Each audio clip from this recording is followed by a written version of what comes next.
Eh bien, je crois qu'on va commencer puisqu'il est midi 2. J'espère que tout le monde m'entend. Bonjour à toutes et à tous.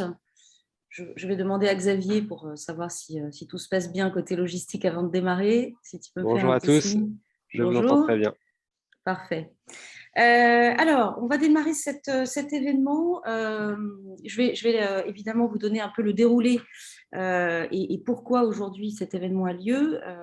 Alors, les activités, je vais commencer par des chiffres. Les activités humaines ont entraîné une hausse de température mondiale qui aujourd'hui atteint plus 1,1 degré depuis la seconde moitié du 19e siècle.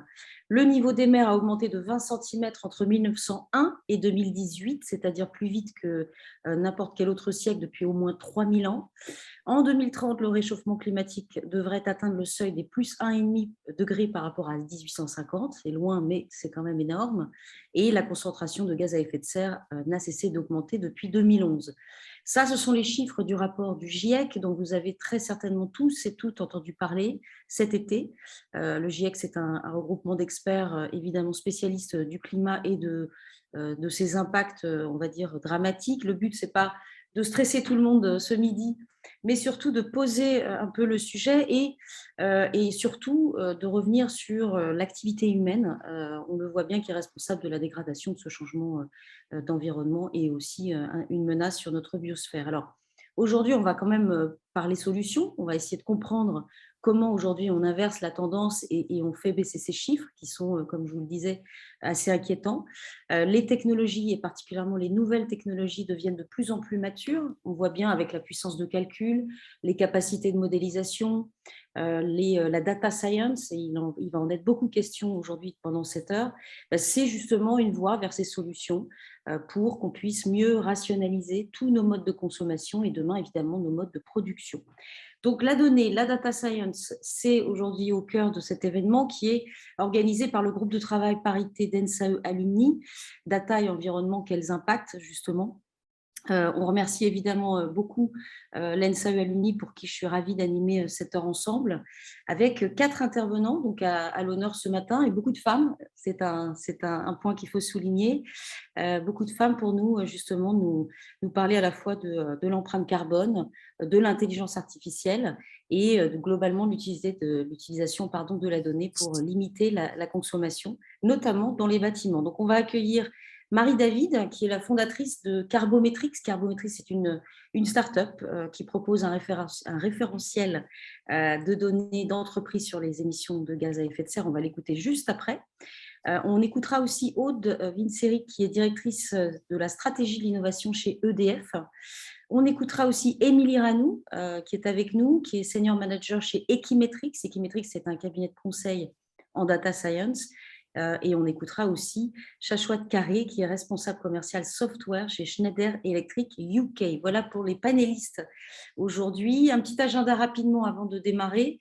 Voilà comment ça va se dérouler. Donc, on va entendre les présentations de quelques minutes de chacune des personnes que j'ai citées, et particulièrement sur leur capacité en tant qu'entreprise à utiliser la donnée justement pour un meilleur impact environnemental. On échangera très rapidement sur un petit débat ensemble tous les 5 et surtout, on prendra vos questions. Chers participants, vous êtes actuellement plus de 37, mais je suis certaine qu'il y en a beaucoup d'autres qui vont nous rejoindre. Justement, à la fin de ces présentations et de ce petit débat, l'idée, c'est d'apporter de la richesse à cette heure ensemble pour poser vos questions, utiliser le chat pour ça et interagissons ensemble, évidemment, et moi, je les prendrai en direct. Alors, on va démarrer ce webinaire et encore merci à l'ENSAE Alumni de l'organiser. On va démarrer avec Marie David, fondatrice de Carbometrix. Et Marie, je vous laisse le micro. Bonjour à tous. Xavier, peut-être tu peux passer sur le premier slide du coup. Alors, mon challenge, c'est de vous parler de la donnée carbone des entreprises en 7 minutes. Donc, je vais essayer de le relever. Donc, comme l'a rappelé Marion dans son introduction, il devient urgent de réduire nos émissions de gaz à effet de serre, comme chacun le répète tous les jours. Pourtant, elles ne cessent d'augmenter. Alors, pourquoi? Parce que pour réduire, en fait, il faut mesurer. Et mesurer, ce n'est pas si simple. Ça veut dire définir un périmètre, définir une méthodologie. Et on va voir qu'en fait, en ce qui concerne les entreprises, c'est un sujet assez complexe et sur lequel il y a encore beaucoup de choses à faire, mais sans lequel on ne pourra pas progresser. Donc, il y a plusieurs façons de regarder les empreintes carbone. Dans le cadre des accords de Paris, c'est au niveau de pays. On peut les regarder au niveau individuel. Peut-être si vous assistez à cette conférence, vous êtes intéressé à l'écologie et donc vous avez fait votre bilan carbone individuel. Et on peut le regarder à l'échelle d'une entreprise. Et c'est de ça dont je vais vous parler aujourd'hui. Alors là, cette slide, j'ai tapé neutralité carbone sur Google et je suis tombée sur cette slide d'un cabinet de conseil qui vous permet de vous signaler neutre en carbone assez facilement, comme vous le voyez. Donc, il ne vous échappera pas que ce genre d'annonces se multiplie aujourd'hui, que ce soit sur les réseaux sociaux, dans les communications institutionnelles des grandes entreprises. Donc, on a l'impression qu'on peut dire tout et n'importe quoi sur l'empreinte carbone d'une entreprise et que c'est assez difficile de comprendre ce qu'il y a derrière. Et donc, je vais essayer d'y amener un peu de clarté. Xavier, peut-être le slide d'après. Alors, comment on fait pour mesurer une empreinte carbone? Donc, la comptabilité financière, c'est quelque chose qui existe depuis 5 ou 6 siècles, qui est né à Venise au XVe siècle, la comptabilité en partie double, et qui permet de donner une photo fidèle de la situation financière d'une entreprise via ses flux financiers. La comptabilité carbone, c'est beaucoup plus récent. Ça a une vingtaine d'années. Donc, en France, on peut être fier parce qu'en fait, c'est en France que ça a commencé à être développé grâce à l'ADEME et à Jean-Marc Jancovici, notamment, qui ont développé les premières méthodologies de bilan carbone. Et il s'agit, en fait, de faire un peu la même chose qu'en comptabilité financière, de mesurer les flux de carbone qui sortent. En l'occurrence, c'est assez rare les entreprises qui absorbent du carbone, donc qui sortent d'une entreprise. Donc, il s'agit d'adopter une logique, en fait, radicalement différente de la logique financière. C'est pourquoi c'est difficile, parce qu'en fait, c'est une logique qu'on n'a pas l'habitude d'utiliser, ce sont des données qu'on n'a pas toujours, et c'est pour ça que ça demande en fait un travail assez conséquent. Donc, il y a plusieurs méthodologies qui ont été développées, le GHG protocole, la méthodologie bilan carbone de l'ADEME, et maintenant on commence à avoir des standards. Néanmoins, on va voir, on est encore assez loin du compte. Alors, comment ça fonctionne? Donc, Xavier, est-ce qu'on peut passer au slide suivant? Donc là, comme je vous disais, je fais l'analogie avec le bilan financier parce qu'en fait, tout le monde a déjà regardé les comptes d'une entreprise. Le bilan carbone, on regarde son activité et on regarde où dans son activité il y a des émissions de carbone. Et son activité, c'est à prendre au sens large. Ça va être par exemple les transports des collaborateurs, les usines, mais aussi le carbone importé si l'entreprise achète des matières premières qui sont riches en carbone. Et donc, il faut tracer tous ces flux, à la fois de gens, de marchandises, les processus industriels, regarder où du carbone est émis. Alors, je suis désolée, j'emploie indistinctement le mot carbone pour gaz à effet de serre parce que vous savez peut-être qu'on peut rendre tout ça équivalent. Donc voilà, c'est un peu un abus de langage, mais c'est pour ça représente bien sûr l'ensemble des gaz à effet de serre. Et donc on regarde toute cette activité de l'entreprise et on met ça dans des boîtes qui s'appellent les scopes. Alors, je ne sais pas si vous avez entendu parler de cette histoire de scope 1, 2, 3. Je vais vous rappeler rapidement comment ça fonctionne. Le scope 1, ce sont les émissions directes. C'est par exemple si vous avez une centrale à charbon ou si vous gérez une flotte de véhicules, votre activité génère directement des gaz à effet de serre. Le scope 2, c'est tout ce qui concerne l'usage de l'électricité. Donc, en France, ce n'est pas le cas, mais dans beaucoup de pays, l'électricité est très intensive en CO2. Et le scope 3, c'est le plus compliqué, c'est tout ce qui concerne en fait les flux, soit via les matières premières que vous achetez ou les biens et services que vous achetez, soit l'usage de vos produits vendus. Un exemple, si vous êtes Airbus, vous allez, en fait, vos avions, vous allez les vendre ou les louer à une compagnie aérienne qui va les faire voler. Là, ce sera du scope 3 aval parce que vos avions vont émettre des gaz à effet de serre pendant qu'ils volent. Et idéalement, un bilan carbone parfait concerne le calcul sur ces 3 scopes. Donc ça, c'est pour avoir une photo de l'empreinte carbone d'une entreprise. En effet, les entreprises, elles ont de plus en plus de pression sur leurs émissions de gaz à effet de serre, d'où les annonces souvent assez fantaisistes de neutralité carbone, des pressions qui viennent souvent de leurs investisseurs.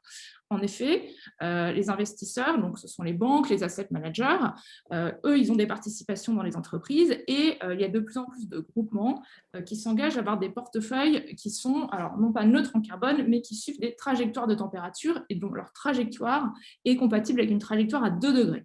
Alors malheureusement, c'est un sujet assez complexe et là, en 7 minutes, je ne peux pas en parler, mais s'il faut que vous reteniez une chose, c'est qu'il y a 2 choses difficiles à faire. Cette photo spot de l'empreinte carbone d'une entreprise et en plus, ce nouveau challenge qui est de projeter l'évolution de ce qui va se passer dans 10, 20 ans, 30 ans pour voir si la trajectoire carbone de l'entreprise va être compatible avec une trajectoire à 2 degrés. Et ça, c'est une projection qui est très difficile à faire.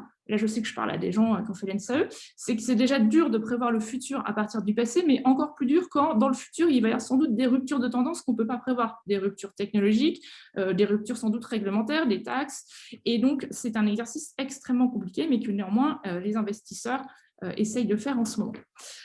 Donc ensuite, on peut peut-être passer au slide suivant. Voilà. Alors, les challenges des données carbone des entreprises aujourd'hui. Déjà, il y a très peu de pays où il est obligatoire de déclarer ses émissions carbone, ou même c'est recommandé. Par exemple, en France, c'est censé être obligatoire pour les entreprises de plus de 500 salariés, mais en fait, de fait, si vous allez sur le site de l'ADEME, il n'y a que 1000 entreprises ou 1500 entreprises qui ont déclaré leurs données carbone. Premier problème. Et ensuite, il y a moins d'une dizaine de pays pour lesquels cette obligation existe.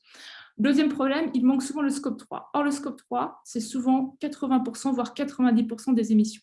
Un exemple, si vous prenez le géant industriel de la viande JSC, alors sur leur site, ils vont être neutres en carbone, ils déclarent 3 millions de tonnes de CO2 sur leur scope 1 et 2, mais il y a des ONG qui ont calculé l'empreinte carbone de toute la viande en fait, qu'ils achetaient, parce que comme vous le savez, les vaches émettent du méthane. Et en fait, leur vraie empreinte carbone, ce n'est pas 3 millions, c'est 300 millions. Donc on voit qu'il y a un rapport de 1 à 100. Donc on voit qu'en fait, cette histoire de scope, elle pose quand même beaucoup de problèmes. C'est que quand on oublie le scope 3 ou quand on ne le calcule pas, on est dans des ordres de grandeur en fait assez monstrueux. Ensuite, on a souvent des problèmes de comparabilité à cause de ces scopes qui manquent et aussi parce qu'en fait, chacun doit quand même utiliser, même s'il y a des convergences sur les facteurs d'émission, chacun doit utiliser un peu sa méthode pour calculer son empreinte carbone et souvent, on a du mal à comparer les empreintes carbone de deux entreprises et donc à savoir finalement qu'est-ce qu'on peut faire de ces chiffres. Donc, je vais passer au dernier slide parce que malheureusement, mes 7 minutes sont déjà écoulées. Voilà, nous, c'est ce qu'on essaye de faire chez Carbometrics. On est parti de ce constat que la donnée carbone, elle était souvent incomplète et qu'elle ne permettait pas de prendre des décisions. Et nous, on travaille sur la construction d'une base open source de données carbone de toutes les entreprises du monde, mais avec des méthodologies un peu trademark, propres, qu'on développe nous-mêmes pour rendre ces émissions comparables et justement pouvoir ranker, scorer les entreprises et notamment déterminer celles qui ont réellement un impact, justement, qu'elles ne soient pas pénalisées face à toutes celles qui font du greenwashing. Voilà, j'ai fini 7 minutes. Donc, bravo Marie, je crois qu'on est presque 50 à pouvoir vous applaudir, c'est une belle performance, merci beaucoup. On va se retrouver évidemment un petit peu plus tard Marie pour les questions de nos participants, je suis sûre qu'il y en a vis-à-vis de ce que vous développez, bravo déjà. Et j'ai oublié de préciser Marie que vous êtes aussi une ancienne de l'ENSAE évidemment. Ancienne de l'ENSAE également, Émilie Radou qui est avec nous. Émilie, est-ce que tu nous entends bien? Oui, vous m'entendez? C'est parfait, on t'entend super bien. Émilie, chez Equimetrix, Émilie, je vais te laisser le micro, tu vas nous parler d'IA et surtout d'IA responsable. Oui, alors déjà merci Marion, je suis ravie d'être là avec vous pour échanger sur le sujet avec les différents interlocuteurs. Donc là, moi je parle en mon nom propre aujourd'hui, mais c'est vrai que donc juste pour rappeler chez Equimetrix, donc on travaille sur ces sujets de data science depuis 2006. Et donc, c'est un cabinet qui est leader en data science avec environ 250 consultants en France et dans le monde. Et on a de plus en plus de sujets de la part de nos clients liés à l'impact environnemental. Donc voilà. Mais alors, donc en fait, sur ce sujet data et environnement, moi, je pense qu'il y a vraiment deux angles qu'on doit aborder, deux angles à regarder sur ce sujet-là. Le premier, c'est un peu l'impact négatif de la data sur l'environnement, parce que je pense que peu de gens réalisent vraiment que la data et le numérique en général, c'est quand même très énergivore. Donc ça, c'est le premier angle. Et le deuxième point, c'est comment la data peut se mettre au service de l'environnement. Donc, on a vu Marie nous a expliqué un petit peu comment on pouvait mieux mesurer l'impact, les émissions carbone. Donc, il y a aussi ce côté de comment la data peut se mettre au service de l'environnement et donc, par exemple, aider à réduire le gaspillage, etc. Donc, sur ces deux points, le premier point sur l'impact de la data sur l'environnement, il y a deux choses principales. Donc, d'abord, je ne sais pas si vous avez vu, donc il y a un journaliste là, qui s'appelle Guillaume Pitron qui a publié un livre récemment qui s'appelle L'enfer numérique. L'enfer numérique. Et donc, les chiffres qu'il met en avant sont assez alarmants. C'est le numérique et la data représentent environ 10% des émissions, 10% de la consommation en électricité mondiale et 3,7% des émissions de gaz à effet de serre. Et en fait, ça va faire que s'empirer. Donc, a priori, on estime que ces chiffres vont doubler d'ici 2025. Donc ça, c'est important de réaliser que la data est énergivore et donc, en fait, il faut avoir une utilisation plus raisonnée de la data. Donc, choisir ces données, peut-être utiliser moins de données, supprimer des données qui ne sont pas pertinentes. Donc, sur ce côté data. Et côté algorithme, intelligence artificielle, c'est la même chose. Nous, on pense chez Equimetrix que c'est très important d'avoir une utilisation raisonnée à la fois de la data, mais aussi des algorithmes. Donc, on sensibilise beaucoup nos collaborateurs sur ces sujets-là. On a mis en place ce qu'on appelle la fresque du climat pour les sensibiliser, entre autres, parmi d'autres initiatives. Et alors, ce qu'on fait, c'est aussi bien choisir les algorithmes pour choisir ceux qui sont les moins énergivores possibles pour atteindre la précision souhaitée. Donc là, il y a différentes technologies qui sont possibles, différents outils. Il y a des méthodes plus ou moins sophistiquées qui existent. Donc, on peut utiliser des algorithmes qui sont plus légers, entre guillemets, qui vont utiliser moins de paramètres, mais avoir une précision totalement satisfaisante. Et après, il y a des techniques beaucoup plus sophistiquées pour alléger les algorithmes. Donc, par exemple, des méthodologies bayésiennes qui vont permettre de pré-entraîner un modèle pour ensuite l'entraîner sur moins de données. Il y a des sujets de federated learning. Il y a plein de technologies, d'outils sur lesquels investir pour alléger ces modèles, entre guillemets. Voilà, donc là, c'est pour la partie un peu utilisation responsable de la data et de l'environnement, et de la data et des algorithmes. Voilà, donc, c'est par rapport à ce premier point. Le deuxième point, qui est plus sur la partie utilisation, mettre la data au service de l'environnement. Donc, en fait, la data, aujourd'hui, elle n'est pas toujours bien utilisée. Elle pourrait être utilisée de mieux en mieux pour éviter différentes choses comme le gaspillage, augmenter la durée de vie d'un produit. Donc, un exemple, je vais être bref parce que je pense qu'on en parlera par la suite, mais un exemple qu'on aime bien mettre en avant, c'est parce qu'on trouve qu'il est assez iconique, c'est un exemple qu'on a fait pour un groupe de presse. Donc, en fait, on a analysé leurs données sur 5 ans d'historique. C'est un groupe de presse qui a 22 000 points de vente en France. Donc, en fait, l'idée, c'était vraiment de mieux prédire leurs ventes pour éviter le gaspillage de magazines qui est jeté. Et en fait, à l'aide d'algorithmes et d'analyse de leurs données, donc on leur a permis de diminuer la production de papier de 25%. Et donc ça, c'est un cas qui est intéressant parce qu'à la fois, il est bien pour l'environnement pour éviter le gaspillage, mais aussi là, il a permis aussi d'augmenter la marge de cet acteur. Donc voilà, il y a différents exemples qu'on peut avoir comme ça où l'intelligence artificielle et les algorithmes avec la data peuvent aider à limiter l'impact environnemental et réduire l'impact environnemental. Ok, merci beaucoup, Émilie. Je crois qu'on n'était pas tout à fait à la fin de ta présentation. On regarde le dernier slide. Est-ce que tu veux le commenter, Émilie, avant qu'on passe Oui, non, ça, c'est différents exemples. On pourra en parler tout à l'heure. C'est différents exemples, mais comme je disais, en fait, l'intelligence artificielle peut se mettre au service de l'environnement sur différents sujets. Donc, il y a à la fois réduire le gaspillage. Et là, c'est intéressant de se dire qu'en fait, on ne va pas regarder uniquement le CO2 parce que le CO2, c'est un impact environnemental, mais il y a aussi tout ce qui est biodiversité, gaspillage de matières premières. Donc c'est un peu tout ça qu'on peut essayer de résoudre avec la data. Donc, il y a les sujets de gaspillage, il y a tout ce qui est maintenance, prédictive maintenance. Donc, ça va être l'idée d'être capable de prédire qu'une pièce est défaillante et doit être changée pour éviter la panne sur tout le produit. Donc, ça, c'est des choses qu'on va faire, par exemple, dans le secteur de l'automobile. Un autre sujet, ça va être optimiser, par exemple, les trajets. Donc, les trajets de livraison. Ça, c'est un autre exemple qu'on fait. Un dernier exemple, pour en donner un, c'est sur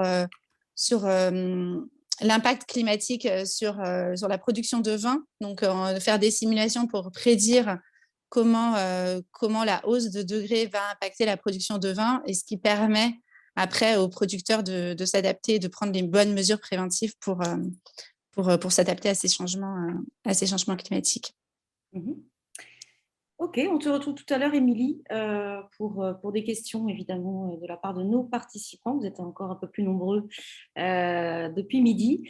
Je voudrais vous proposer maintenant et vous présenter Shashwat qui nous a également rejoint, Shashwat Carré, pardon, qui est responsable commercial software chez Schneider Electric UK, qui parle anglais, mais qui va se proposer de vous parler en français. Donc déjà, merci à lui de s'adapter à notre événement aujourd'hui. Schneider Electric, évidemment, vous le savez sans doute, est une très grande société multinationale française créée il y a très très longtemps, extrêmement innovante et qui est spécialiste et leader mondial de solutions numériques d'énergie et aussi des automatisations pour une meilleure efficacité énergétique. Ça, c'est pour rappeler un peu le positionnement de Schneider. Alors, avec Shashwat, ce qui paraissait intéressant aujourd'hui dans sa position, c'est justement d'évoquer comment aujourd'hui l'entreprise Schneider Electric contribue justement finalement à accélérer la transformation digitale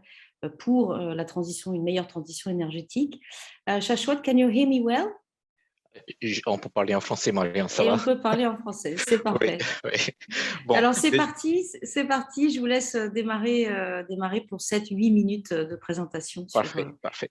Merci bien pour l'introduction de Schneider. Ça va m'aider pour mes premières 2-3 slides parce que je n'ai pas besoin de présenter autant de détails. Je m'appelle Shashwat Carré, je suis responsable commercial pour les softwares et consulting chez Schneider Electric en Grande-Bretagne. Je vais présenter un point de vue qui est un petit peu plus commercial que ce qu'on a vu jusqu'à maintenant. Déjà pour le fait que je ne suis pas un statisticien et je n'ai pas trop de connaissances de data science moi-même, mais je travaille avec les applications de ça avec mon client et je peux vous donner une petite idée de ce qu'on voit dans le marché aujourd'hui et qu'est-ce qu'on voit comme de tendance dans le marché et où est-ce qu'on trouve les applications de data science dans le futur. Déjà, juste un petit intro de Schneider Electric. Nous sommes une entreprise mondiale, comme Marion a présenté. Notre objectif, c'est de donner les moyens à nos clients d'optimiser les ressources et l'énergie à leur côté. Dans le prochain slide, on peut voir un petit peu la grandeur de l'entreprise. Si on peut passer sur le prochain slide, Xavier. Oui. Nous sommes présents un petit peu partout dans le monde, à peu près 25 milliards de revenus. Ce qui est le plus important dans cette image, c'est les 5% de revenus qui est dévoté à recherche et développement. C'est très important, c'est un des plus grands pourcentages dans le marché dans notre industrie, qui est tous utilisé aujourd'hui pour développer plus en plus notre solution digitale pour réduire la consommation d'énergie pour nos clients. Si on passe sur le prochain slide, je pense qu'on a déjà parlé de ça. Schneider, c'est une des entreprises qui est connue comme une des plus entreprises sustainable du monde. Ça, c'est très important parce que je pense que Marie avait parlé de la nécessité de mesurer la sustainability. Aujourd'hui, il y a pas mal d'entreprises dans le monde qui utilisent différents types d'indices pour estimer quelles sont les entreprises les plus sustainables, quelles sont les pratiques qu'on peut juger comme le plus sustainable. Cette année, Schneider a été voté comme le plus sustainable par Global 100. C'est une recognition importante qui nous donne pas mal de légitimité dans le marché pour parler de ce sujet avec nos clients. Si on passe sur le prochain slide, l'urgence à côté du changement climatique est assez évidente. Je pense qu'on n'a pas besoin de passer trop de temps sur ça. Mais ce qu'on voit très bien aujourd'hui, c'est que nos clients ils ont tous compris cette partie-là. Et comme toutes les autres grandes entreprises, la première réaction, c'est de créer les targets de net zero, de carbon neutral, avec les dates qui sont déjà définies. Mais ce qui est le challenge pour nos clients aujourd'hui, c'est de operations qui peuvent être liées avec leur objectif de sustainability. Comment utiliser les actions quotidiennes chez eux qui peut contribuer au maximum pour réduire les émissions carbone dans les entreprises. Ce que nous, on voit, et ce qu'on voit dans le prochain slide aussi, c'est quelque chose qui vient de le marché, c'est que, oui, on voit, le slide précédent, s'il te plaît, Xavier. On voit deux types de transitions qui gèrent la disruption dans le marché. La première, c'est la transition énergétique. La deuxième, c'est la transformation digitale. Le digital transformation a été accéléré énormément l'année dernière avec COVID-19. Et je ne vais pas parler trop de la transformation digitale, mais je vais principalement parler de energy transition. Si on voit dans le prochain slide, en 2020, il y a une image qui a été préparée sur le secteur d'énergie au niveau de la production et la transmission, y compris la distribution d'énergie. Et si on passe sur 2050, en 30 ans, ce secteur va être très différent. Et ces changements vont être liés avec la décentralisation d'énergie, beaucoup plus de véhicules électriques, le stockage d'énergie avec les batteries, le changement de façon de chauffer avec les nouveaux types de pompes à chaleur qui vont être plutôt électriques que gaz. Et ce marché va être très, très différent en comparaison d'aujourd'hui. Il y a un papier sur ce sujet par le World Economic Forum qui s'appelle Harnessing Artificial Intelligence to Accelerate the Energy Transition. Je vous encourage de lire ce papier qui explique en détail cette transition-là. Mais ça donne une image d'un marché qui va changer énormément. Et notre message pour le marché, c'est qu'on ne peut pas utiliser notre méthodologie ancienne qui n'est pas très efficace et à continuer de travailler de la même façon vers cette nouvelle forme d'énergie management. Ce qu'on voit, et si on passe sur le prochain slide, nos clients ils ont besoin d'aide sur deux sujets principaux. Le premier qui est économiser énergie. Comment il faut économiser énergie à différents niveaux. Le scope 3 émissions, le scope 2 émissions sont super importantes, comme c'était expliqué dans la dernière présentation. Et on aide nos clients pour trouver les stratégies pour gérer les différents softwares à leur côté, pour consolider la data qui est liée avec energy consumption et trouver les moyens de décarboniser les opérations. Et ça, c'est à côté energy efficiency. Mais en parallèle, nous avons process efficiency. Ça s'appelle toutes les usines qui sont là dans le monde, qui utilisent les différents moyens de production aujourd'hui. Ils ont besoin de réfléchir sur quels sont les moyens beaucoup plus performants pour utiliser l'énergie pour la production des choses qu'on a besoin au jour quotidien. Et une des choses qui est plus importante ici, c'est asset performance. Et je pense qu'on a touché ça dans la dernière slide, qui est lié avec predictive maintenance. Predictive maintenance, ça veut dire que il faut décider en avance une coupure d'électricité ou un problème qu'on peut avoir sur un appareil pour prolonger la vie d'un équipement qui est lié avec circular economy. Ça veut dire qu'on va utiliser beaucoup plus les ressources au niveau physique aujourd'hui qu'on a fait hier. Ce que je vois dans le marché aujourd'hui, si on passe sur le prochain slide, c'est les différents axes liés avec Energy and Sustainability. Un des exemples de ça, ça s'appelle Active Energy Management. Active Energy Management, c'est quelque chose qui est lié avec minimiser la consommation de site, de le bâtiment, d'une organisation, juste par réduction de consommation d'énergie. Il y a 5 aussi types de data qu'on utilise pour ce type de système. Ce sont les softwares qui sont assez souvent présents dans le marché pour le marché de bâtiment, marché d'industrie. On utilise les data qui viennent des factures, la consommation par les metteurs, le météo, les finances, changement de prix d'énergie dans le marché. On utilise tout ça qui est combiné sur une plateforme globale un software qui peut utiliser les algorithmes pour valider ce data. Déjà, ce problème qui est assez important dans le marché, c'est que le data n'est pas de bonne qualité aujourd'hui pour valider. Ça veut dire qu'il y a une étape intermédiaire entre création de data et utilisation de data qui s'appelle validation de l'info. Et enfin, on utilise les recommandations qu'on peut donner à nos clients pour vraiment prendre toutes ces infos et réduire la consommation long terme. Ça, c'est une application typique de l'utilisation de data pour sustainability. Et dans le même sens, si on voit le prochain slide, le World Economic Forum, ils ont un certain nombre des axes qui sont définis pour l'utilisation de data science en prenant les data qui viennent de le marché, la météo, les images, les vidéos, les capteurs de différents types qui sont présents et mettre 4 opérations en face de ça. Le premier qui sont liés avec les énergies renouvelables et le demand forecasting, dans lequel il y a 7 actions qui sont définies, qui peuvent utiliser différents types de data modèles, chercher quels sont les bons endroits pour avoir les sites solaires, construction des power plants. Il y a beaucoup de technologies au niveau data science qui est utilisée pendant la phase de construction aujourd'hui. Il y a une méthode qui devient beaucoup plus commune en Grande-Bretagne et aux États-Unis, qui va être plus en plus présente dans les autres marchés aussi, qui s'appelle Building Information Modeling, dans lequel on utilise beaucoup plus de data pour améliorer l'efficacité de construction, le numéro 2 ici.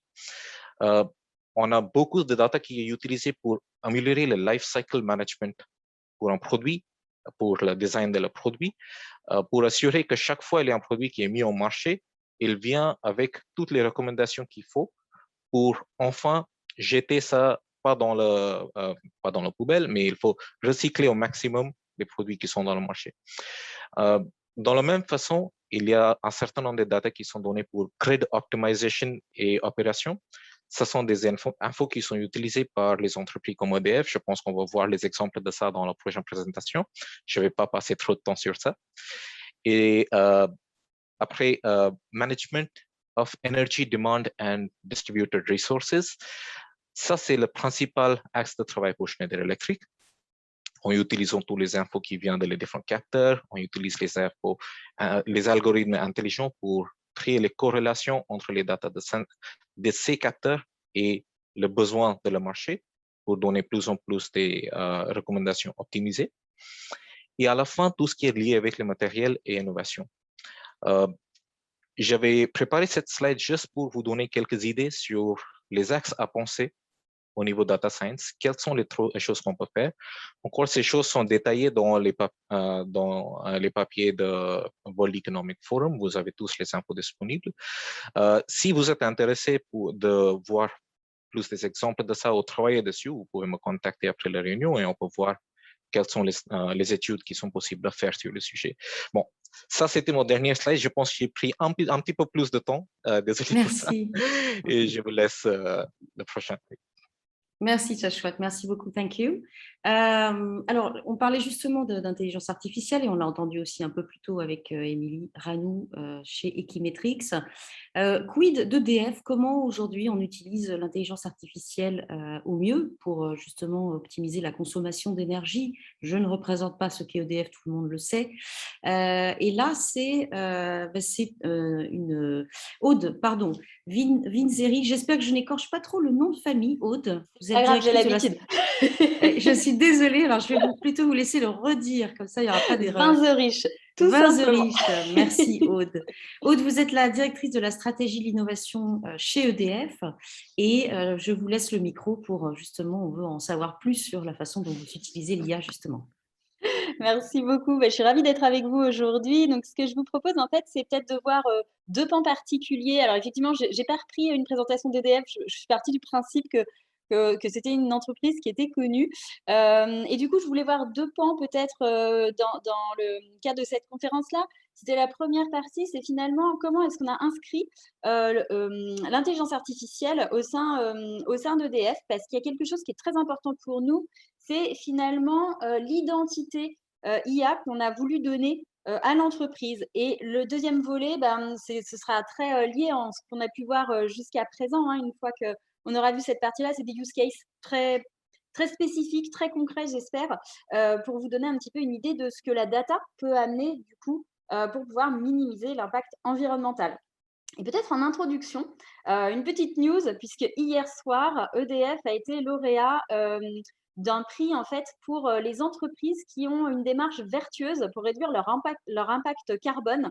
Et donc, ce sont des jeunes de 18 à 29 ans qui ont élu EDF comme étant l'entreprise en fait la plus vertueuse selon eux. Donc, ça nous fait très plaisir vu tous les efforts qu'on fait en interne sur un grand nombre de domaines. Donc, finalement, en fait, qu'est-ce que je peux vous dire sur l'IA à EDF par rapport à cette thématique-là? Donc, comme je vous le disais, on a mis en place, il y a quelques années déjà, une ambition IA pour le groupe. C'est-à-dire, finalement, pourquoi est-ce qu'on a envie d'utiliser l'intelligence artificielle au sein du groupe? Et là, on a défini donc plusieurs axes stratégiques qui vont nous permettre surtout de pouvoir améliorer, on va dire, la transformation, accompagner, booster la transformation de l'entreprise. Donc ça, c'est le pourquoi est-ce qu'on va faire de l'IA. Mais ce que je voulais voir aujourd'hui avec vous, c'est finalement comment on va faire de l'IA. Parce que quand on a lancé ce chantier, c'est juste la slide d'avant, on peut rester dessus, Xavier, c'est quand on a lancé ce chantier, on s'est rendu compte que finalement, il y a quelque chose qui était très important pour nous, c'était le comment on allait le mettre en place. Et il fallait vraiment que ça puisse correspondre à nos valeurs d'entreprise. Donc, la première chose, mais là, j'ai passé rapidement dessus, c'était vraiment avoir une IA pour pouvoir améliorer notre expérience client ou salarié, mais sans déshumaniser la relation. Le deuxième, ça va être une IA de confiance, c'est-à-dire qu'ici, on va s'assurer que notre IA elle va être éthique à tous les étages par rapport à la donnée qu'on va utiliser, la donnée qu'on va traiter, surtout ce qu'on va en faire. Et puis, dernier point qui nous intéresse aujourd'hui, c'est vraiment d'avoir des IA qui vont minimiser l'impact sur l'environnement. Et là, de deux façons.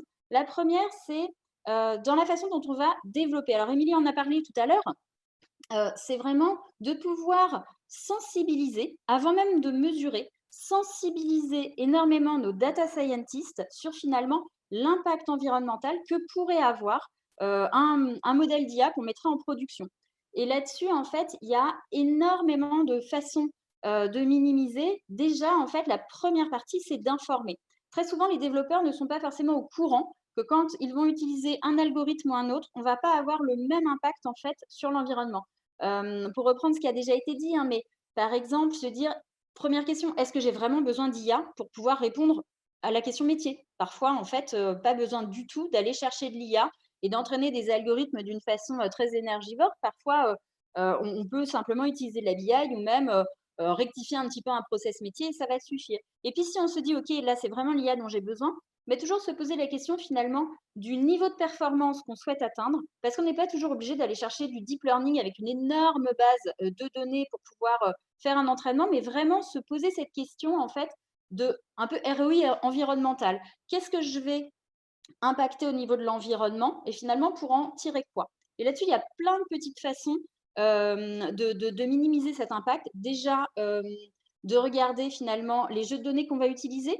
On peut aller sur des jeux de données plus restreints.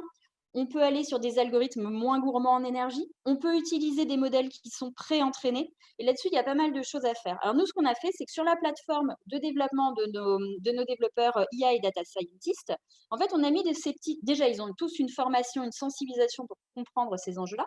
Puis en fait, après, ils ont des outils de mesure qu'on est en train de déployer aujourd'hui, qu'on est en train de tester, pour que, avant de lancer, en fait, avant de se lancer dans le code, ils arrivent à évaluer le type d'algorithme qu'ils pourraient utiliser en fonction de l'impact environnemental que ça pourrait avoir. Et entre deux, ils vont choisir, bien sûr, celui qui va être le moins impactant, toujours en ayant en tête le niveau de performance qu'on veut atteindre.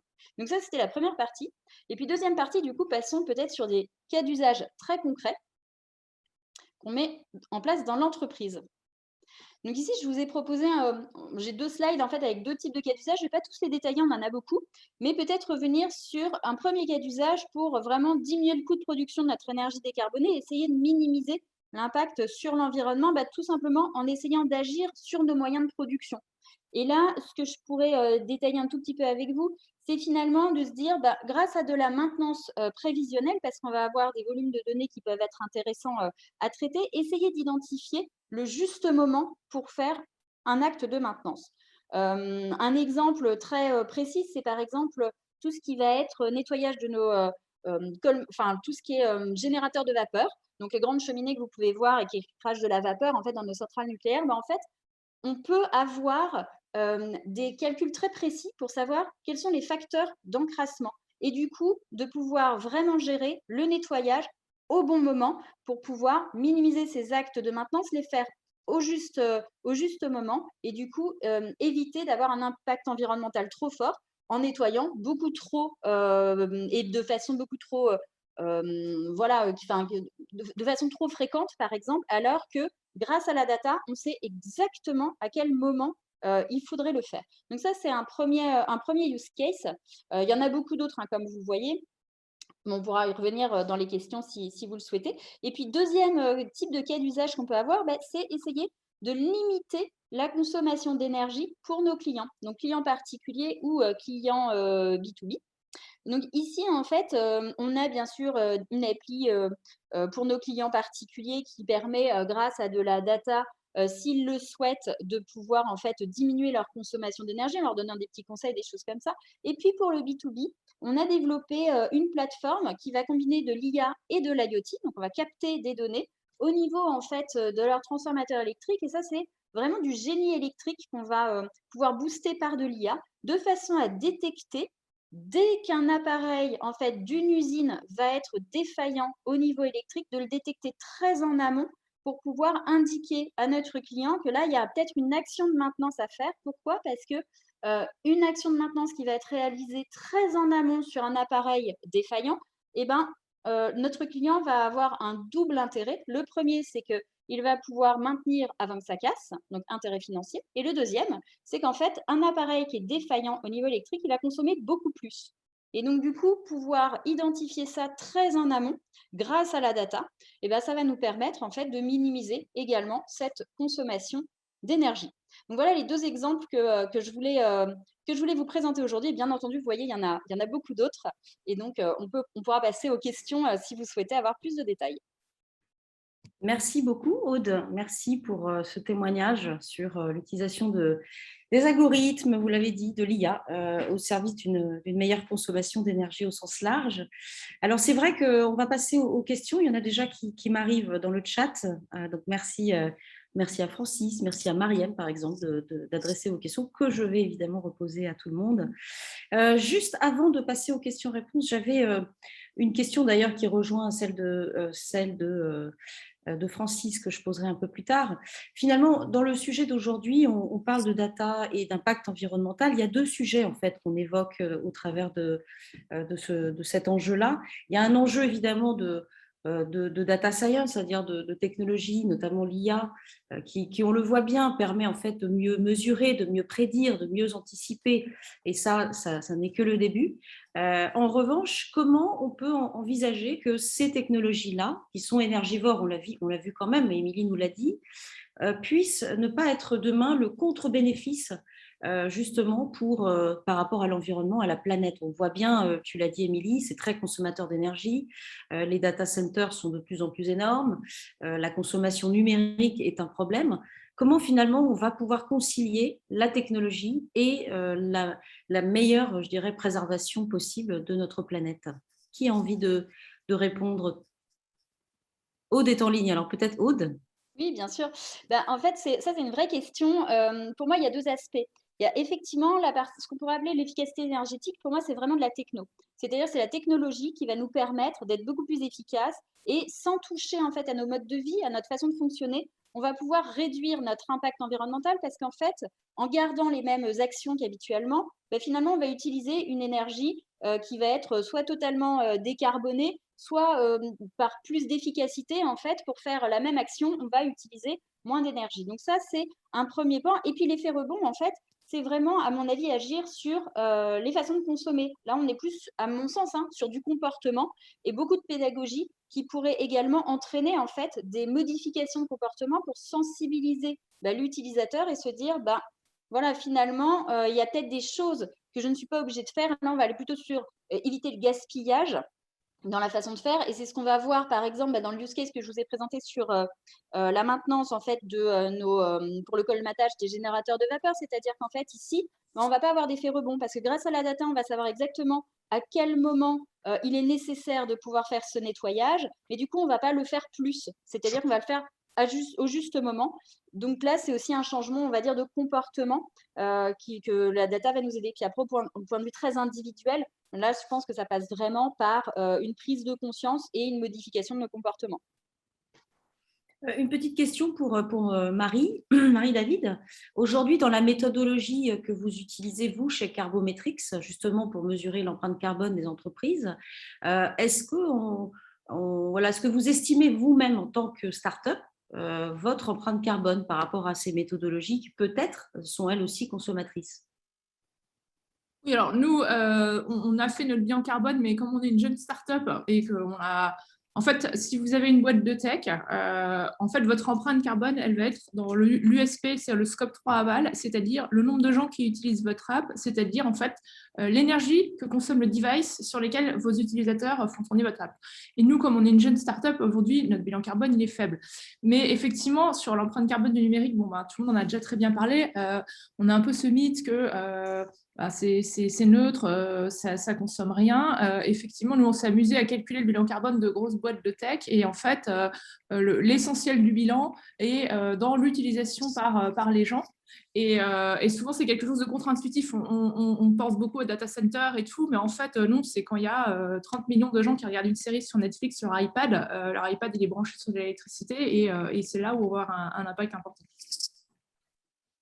Alors, il y a quand même, pour rebondir, oui, juste pour rebondir sur ce que dit Marie, il y a quand même quelque chose effectivement sur ce côté data center. Je pense que les gens, je pense ici parmi les Ensei, les gens le savent, mais les data centers donc consomment énormément d'énergie, mais il y a aussi toute la partie énergie aussi pour refroidir ces data centers.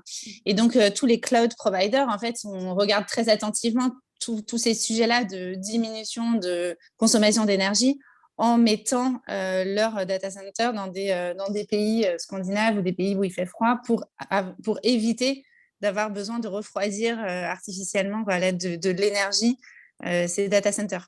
Donc, il y a tout ce côté utilisation, consommation énergétique de la data via des data centers et le refroidissement des data centers. Donc, c'est juste pour rajouter sur ce que dit Marie, sur ce côté data center, remettre ça en perspective, il y a quand même beaucoup de consommation d'énergie là-dessus. Alors, je vais prendre... Oui. Juste une petite chose à ajouter sur les data centers. Nous travaillons avec presque tous les grands data centers du monde. L'avantage avec ce marché, c'est qu'ils sont très conscients sur la consommation d'énergie parce que c'est leur principal coût dans la fonction. Ça veut dire que pour le business, c'est très important qu'elle réduise le coût d'énergie pour améliorer le business performance. Cet incentive de return of investment ROI, ça c'est très important à tous les niveaux. Ça veut dire que le changement d'habitude qu'on cherche pour réduire la consommation ne va pas venir juste parce que les gens sont conscients. Ils font à raison financière pour le business aussi. Je pense que grâce à tout ce qui est écrit dans les standards maintenant, il y a pas mal de changements dans le marché déjà. On a parlé de product design tout au début. Comment il faut désigner les produits qui sont beaucoup plus économiques au niveau consommation. Je pense maintenant, il y a pas mal de standards qui sont là, qui aident à créer les besoins principaux pendant la phase de design pour un produit, au niveau quelles sont les consommations potentielles de ce produit après il est commercialisé. Je pense que ces aspects-là ne sont pas assez bien gouvernés. On va voir le changement dans les standards qui viennent dans les années prochaines. Et je pense que ça va être très important. Comment on utilise tous ces règlements pour faire le design de produits. Je vous propose de prendre les questions de nos participants aujourd'hui qui nous écoutent. Je vais prendre la question de Mariam, pardon. Alors, en fait, c'est deux questions. Est-ce que plusieurs clients s'intéressent à explorer les solutions DSML pour les challenges climatiques, j'imagine? Ou faudrait-il mener des actions de sensibilisation? Ça, c'est pour la première question. Et est-ce que vous rencontrez des problèmes de données historiques pour implémenter ces modèles? Peut-être on peut redire un mot sur ces deux modèles qui peut-être ne parlent pas à tout le monde, DS et ML.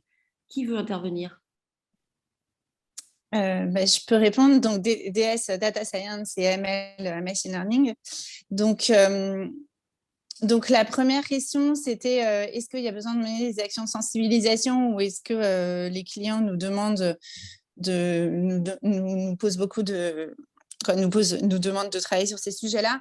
Donc, je pense qu'il y a un trend qu'on voit de plus en plus de clients qui veulent regarder ces sujets-là. Maintenant, je pense que il y a il y a 3 raisons principales. Donc, il y a évidemment la conscience écologique, prise de conscience écologique et vouloir avoir un impact plus positif sur la société. Donc ça, très bien. Il y a la deuxième raison qui est plus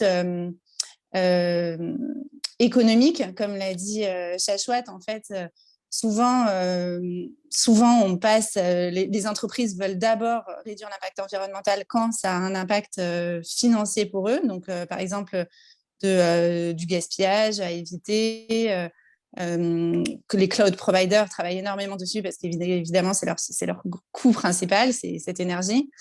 Donc, là, forcément, ça va être aligné, les planètes sont alignées, donc l'entreprise va à la fois augmenter son profit et améliorer son impact environnemental. Donc ça, c'est très bien quand ça se passe comme ça.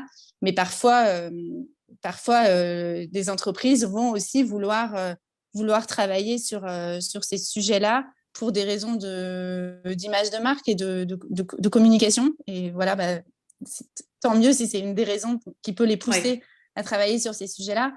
Je pense que malgré tout, il y a encore besoin de faire de la sensibilisation et de faire des incitations pour les forcer quand même à travailler là-dessus. Donc, les contraintes réglementaires dont Marie a parlé pour forcer les entreprises à déclarer leur empreinte carbone, je pense que ce sont des bonnes initiatives. Il faut quand même qu'elles soient bien faites parce que, comme l'a aussi souligné Marie, si on ne prend pas en compte le scope 3, on oublie quand même une bonne partie de l'impact carbone. Donc, moi, je pense que la sensibilisation, on est encore au début et qu'il faut encore en faire, il faut en faire beaucoup encore. Il faut en faire beaucoup.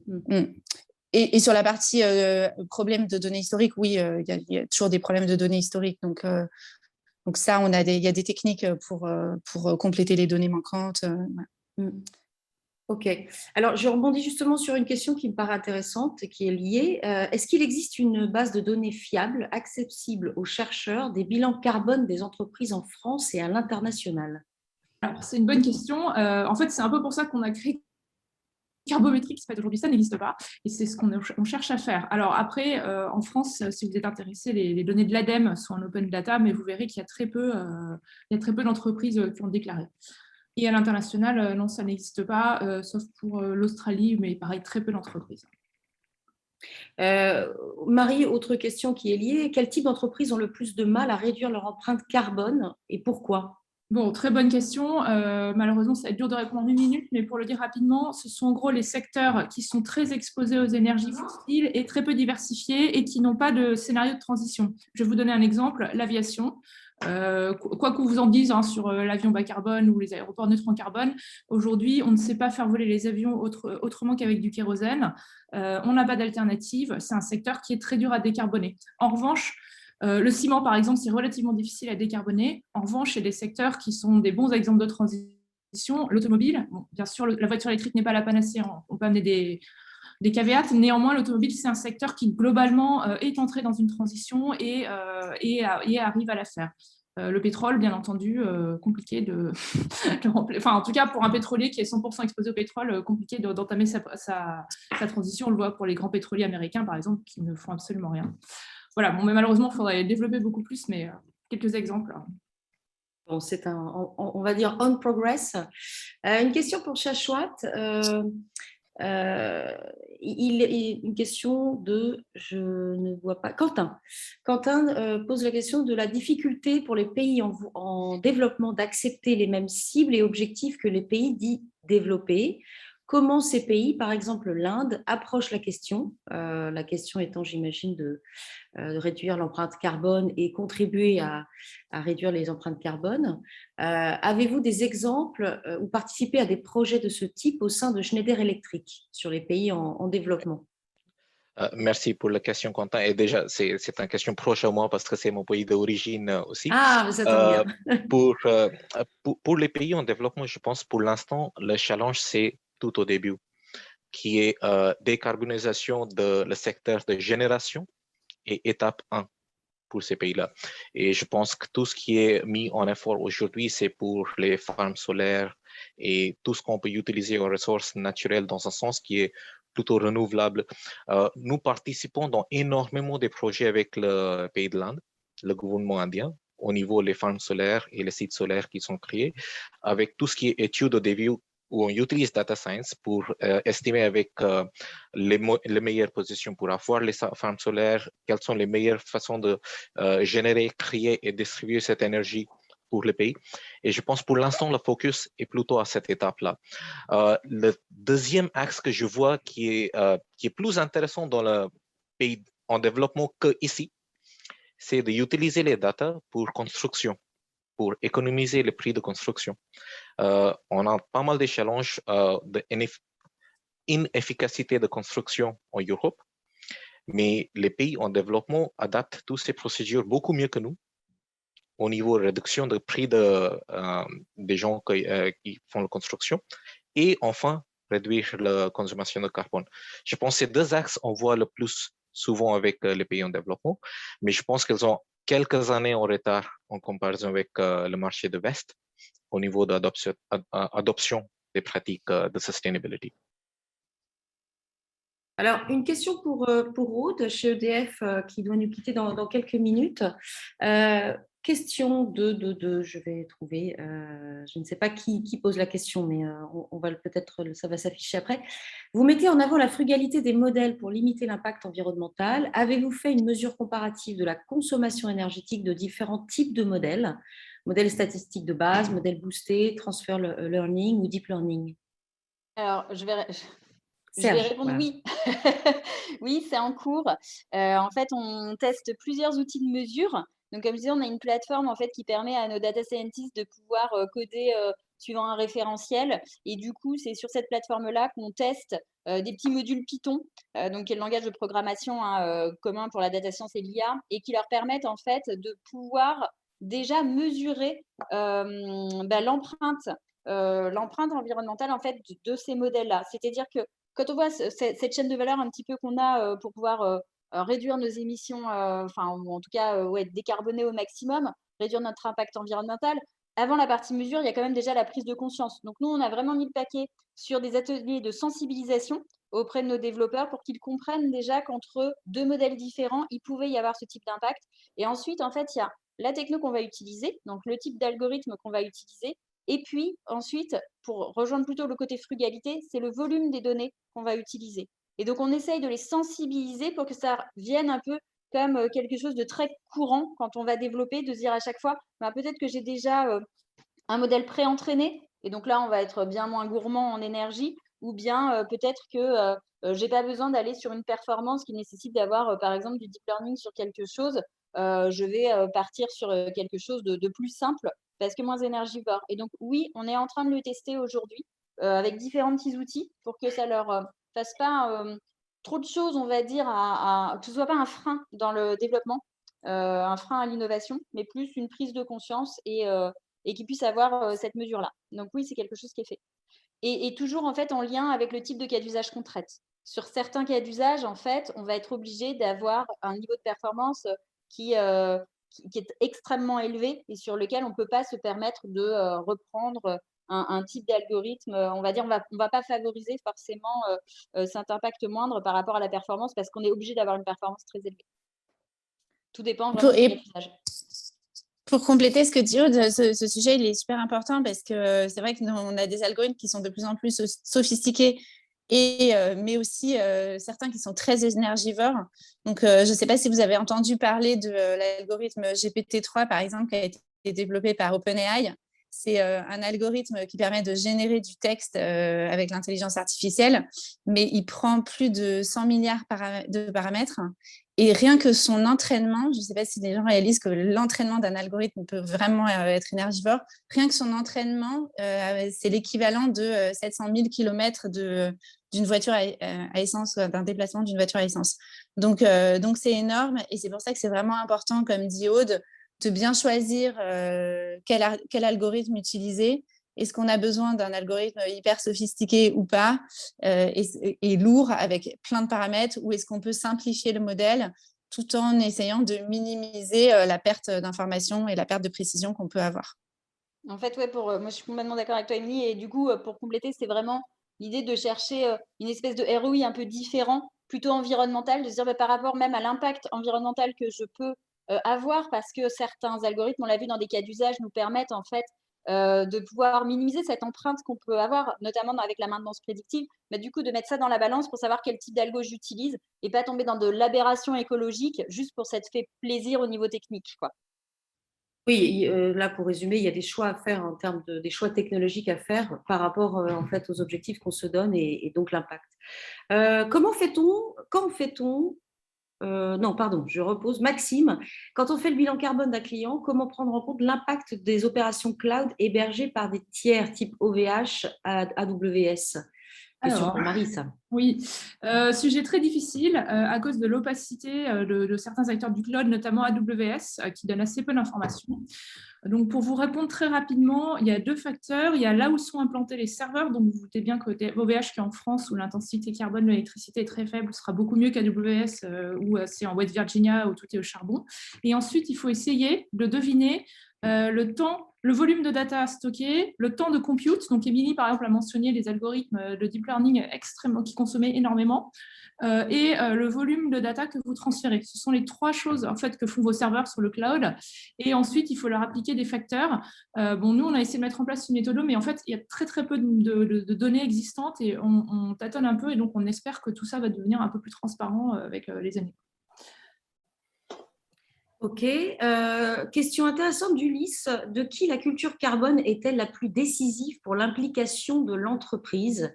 Est-ce le CEO, le pays d'implémentation de l'entreprise ou d'autres acteurs? Question importante, je pense. Oui, c'est pas facile.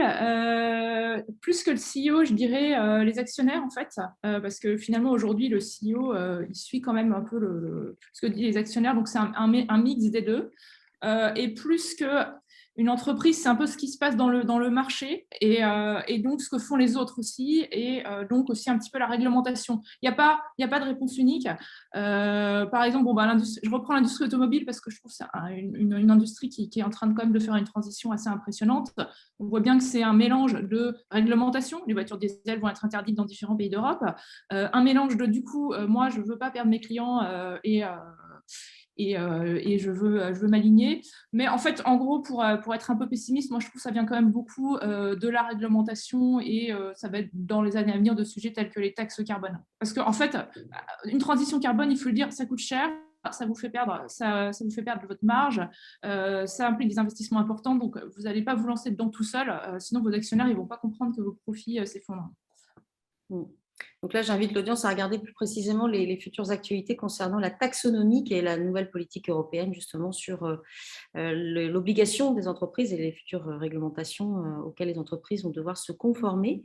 Juste peut-être pour compléter, oui, si c'est possible, en fait, je suis d'accord sur, oui, ok, la partie financière, les actionnaires, etc. Mais il y a aussi quelque chose, c'est qu'aujourd'hui, tout ce qui est éléments de RSE sont vachement regardés aussi par les investisseurs, par les actionnaires. Et c'est quelque chose qui rentre de plus en plus dans les critères aussi de décision, de confiance dans les entreprises. Donc, il y a également, en fait, avoir des bons KPI sur la RSE, en fait, favorise aussi les entreprises, heureusement. Et puis après, il y a aussi les salariés qui peuvent être un véritable moteur quand même pour impulser un changement de culture, une transformation culturelle au sein des entreprises, même si on n'en parle pas toujours beaucoup, mais moi, je le vis au quotidien et on voit qu'il y a quand même aussi des réseaux de salariés qui peuvent aussi impulser ce type de transformation. Oui, parce que les salariés sont aussi des consommateurs, donc c'est bien évident. Question de Serge, GP3, une source, un lien pour documenter cette consommation ahurissante. Sur GPT-3, oui. Alors ça, j'ai pas la source en tête là tout de suite, mais GPT-3, oui, c'est très énergivore et sur Internet, vous allez trouver plein d'exemples qui vous montrent à quel point c'est énergivore. Donc voilà, j'ai pas la source en live, mais je peux la retrouver si vous voulez. Ok, question de Thibaut. Pour Marie, Carbométrie est-il en relation avec The Open Footprint Forum pour les calculs transnationaux du scope 3 ou bien adoptez-vous une méthodologie qui vous est propre? Non. Non, on n'est pas en relation avec eux. Nous, pour la méthodologie, on essaye de suivre les méthodologies officielles, bilan carbone, GHG, protocole. Voilà, je ne sais pas si ça répond à votre question. Alors, y a-t-il une crainte, question d'Ulysse à nouveau, une crainte des entreprises favorables pour la réduction de l'empreinte carbone et qui auraient peur de partager des données non publiques? Là, je vais un peu rebondir sur ce qu'a dit Aude. Je pense qu'en fait, les entreprises qui vont s'engager dans des transitions carbone vont avoir intérêt à partager des informations parce qu'en fait, effectivement, ça va être ce qu'elles vont perdre peut-être en finance, elles vont le gagner en réputation. Et donc, en fait, je pense que elles vont avoir un impact en fait, à partager, surtout celles qui vont vers des stratégies de décarbonation. Voilà. Et ensuite, de toute façon, c'est pour ça qu'il va falloir aussi, voilà, quand les données carbone vont être, quand ça va devenir obligatoire de les publier, de toute façon, voilà, c'est comme les données financières, vous devez déposer vos comptes, il n'y aura plus vraiment le choix non plus. Quoi, donc, parfait. Le temps tourne un petit peu. Je crois qu'Aude doit nous quitter, il me semble. Aude, est-ce qu'on vous libère tout de suite? Oui, je suis vraiment désolée, mais il faut que je file sur d'autres réunions. Un grand merci Aucun pour problème. l'invitation et pour le partage. Merci à vous. Bonne Un journée, grand merci au revoir. aussi pour votre participation. À bientôt. Merci. Je vous propose de rester quelques 5 minutes pour continuer à prendre vos questions. Vous êtes presque 50 sur cet événement. Moi, je voulais revenir un petit peu sur l'Internet des objets, un sujet que je connais assez bien, puisque je l'utilise au service de causes humanitaires, notamment en Afrique. C'est pour moi une technologie intéressante par sa frugalité, bien qu'on parle de capteurs et donc de batterie. Chachouat, justement, l'Internet des objets, c'est quelque chose que vous connaissez aussi chez Schneider. Est-ce qu'on peut faire un mot là-dessus? Oui, bien sûr. Je pense que maintenant, ça devient quelque chose qui est pris par défaut dans le marché. On a parlé beaucoup d'Internet des objets il y a 2 ans, il y a 3 ans à peu près, et on avait estimé on va avoir une explosion d'Internet des objets et tout ça. Vous allez voir moins en moins de ce dialogue parce que c'est pris par défaut dans le système aujourd'hui. On a par défaut des objets connectés. On ne voit même pas dans notre maison, il y a combien d'objets connectés sur le réseau Internet au quotidien.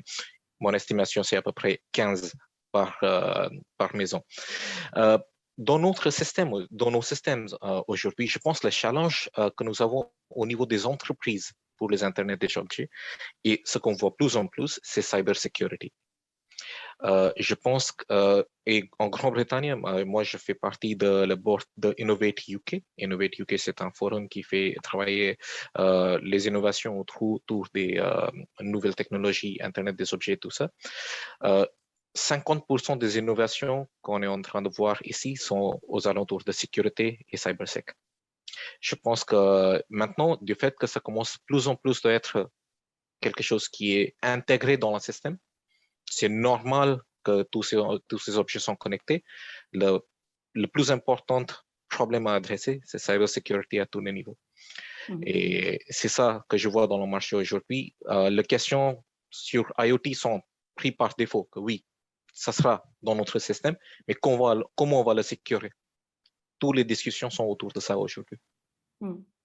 Alors, effectivement, il y a une question de sécurité. Marie, est-ce qu'on peut dire un mot sur justement la donnée industrielle, puisque au cœur de l'Internet des objets, qui, à mon avis, a une définition limitée par rapport à ses potentiels, on parle plutôt de données de bout en bout, finalement. Comment aujourd'hui on va équiper la supply chain de toute cette technologie de suivi, par exemple, qui permet de mesurer et encore une fois de bâtir des modèles et notamment de maîtrise et de meilleur contrôle en fait, des process dans les entreprises. Oui, la question est en fait. Non, je dirais pour vous, comment vous observez les potentiels énormes justement de gisements de données que ce que peut produire justement ce qu'on appelle l'Internet des objets? Oui, non, mais exactement ce que vous venez d'expliquer, c'est en fait un meilleur suivi granulaire du processus industriel dans sa continuité. Mais en fait, j'ai envie de dire, moi, pour adopter un point de vue un peu contrariant, qu'en fait, on part déjà de tellement loin, déjà pour avoir des bons ordres de grandeur sur des mesures déjà grande masse et déjà d'être bon là-dessus, qu'il faudrait déjà commencer par faire ça. Mais ensuite, effectivement, l'enjeu, ça va être des données granulaires et surtout quelque chose qui se développe et dont je n'ai pas parlé parce que c'est un sujet assez technique, c'est tout ce qui est comment on mesure en fait effectivement les émissions, comment on fait, et en fait il y a des enjeux autour de données de capteurs, de données satellites, et la mesure en fait des émissions de gaz à effet de serre de façon précise dans le temps est un sujet assez compliqué sur lequel il va y avoir beaucoup de progrès dans les années à venir aussi. Sachant qu'évidemment, il y a... Oui, c'est chouette. Oui, pardon. Il y a une chose complément à ce que Marie vient de dire au niveau mesurer la consommation tout début. En Europe et en France, en Grande-Bretagne, je pense qu'il y a un problème qui est très spécifique pour le marché de l'Ouest, c'est qu'un grand part des sites sont déjà construits. 80% des bâtiments qui vont être jamais construits en France sont déjà là. Ils sont déjà construits. Ça veut dire que les solutions qu'on trouve pour les nouvelles constructions sont très différentes au niveau nature que les solutions pour les bâtiments existants. Et la difficulté que nous avons, c'est que souvent, ces bâtiments sont aveugles sur leur consommation. Et un grand part de consommation vient de là. Les nouveaux sites peuvent être construits avec les nouvelles standards, les nouvelles technologies, tout ce qu'on fait, et c'est bien. Ce sont des choses qui sont gouvernées par le standard. Mais je pense que l'urgence, c'est vers la masse qui existe. Les problèmes sont là, et je pense qu'on a besoin beaucoup plus d'innovation dans ce domaine-là.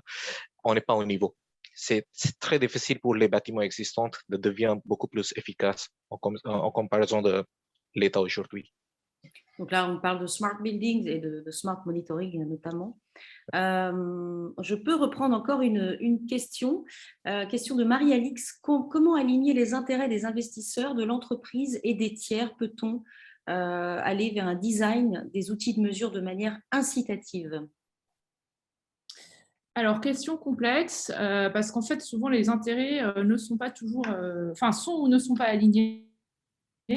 Alors, je ne sais pas ce que vous entendez par design, mais effectivement, en fait, souvent, ce qui est très difficile, si on caricature, c'est de concilier croissance du ROE que vous promettez à vos actionnaires et transition, parce que la transition, ça demande un investissement, et un investissement, ça coûte cher.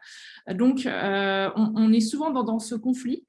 Alors, il y a quelque chose qui commence à se développer et que je trouve assez intéressant, parce que c'est un peu un nouveau paradigme pour les entreprises. Ça s'appelle l'entreprise à mission. Je dis ça parce que nous, Carbometrics, on est entreprise à mission, mais la Poste aussi va devenir entreprise à mission, par exemple. Et dans l'entreprise à mission, ce qui est intéressant, c'est qu'en fait, vous cassez un petit peu cette obligation de générer du profit pour vos actionnaires en vous donnant une mission qui la supplante. Et là, on a en fait des entreprises qui du coup trouvent des cadres d'alignement de leurs objectifs qui deviennent un peu négociés entre justement les actionnaires, les dirigeants, les salariés, les clients, et qui sortent un peu du paradigme un peu à la Milton Friedman de une entreprise est là pour faire du profit et uniquement du profit. Donc moi, voilà, je trouve que ce mouvement est assez intéressant et pourrait nous amener justement à des alignements d'intérêts plus orientés vers le long terme et la solidité. Effectivement, il semble y avoir un vrai changement, un vrai appétit de la part des… Alors, plutôt TPE, PME en France aujourd'hui, qui se mettent justement à changer leur statut. C'est tout l'objet de l'objet social, justement, mais qui reste encore un peu difficile à convaincre pour des multinationales, parce que là, il y a une logique d'actionnariat qui a un petit peu plus de lenteur à bouger sur ces sujets. Mais c'est effectivement une tendance de fond qui pourrait peut-être justement accélérer des nouvelles conduites du changement qui passent par tout ce qu'on a discuté déjà, c'est-à-dire s'intéresser à la donnée, quelle qu'elle soit, les données industrielles, les données internes, l'open donnée qu'on peut éventuellement partager en partie, et puis son objectif de contribuer à préserver la planète. Il va être temps de clôturer parce qu'on est ensemble depuis 1h15 et on voudrait quand même essayer de laisser à tout le monde le temps de déjeuner dans cette journée de mercredi. Je voudrais tous et toutes vous remercier pour cet événement Data et Impact Environnemental. On remercie le groupe de travail parité de l'NSAE Alumni et notamment Émilie, mais on remercie aussi Xavier qui est en coulisses, là, que je vois avec le casque, qui a organisé cet événement. Merci aussi Johan, qui est aussi en coulisses à la communication de l'NSAE Alumni. Et puis, j'imagine qu'on va retrouver pas mal d'autres événements. Je sais qu'il y a des petits déjeuners de la data qui sont organisés, je crois, régulièrement. Vous pouvez retrouver sur nsae.org. Il y a beaucoup de choses que l'NSAE organise. Donc, félicitations, parce que je pense que c'est très, très bien voilà, de partager à la fois ses connaissances, ses questions, ses doutes. Et merci pour toutes vos questions. Merci à tous les participants de nous avoir rejoints. J'imagine qu'on se retrouvera sur un prochain événement. Je vous souhaite un bon après-midi. Je vois déjà plein de gens qui disent merci. Au revoir Francis, au revoir Quentin. Merci beaucoup. Et puis on se retrouve pour un prochain événement, j'espère. En tout cas, je serai ravie de le faire avec vous.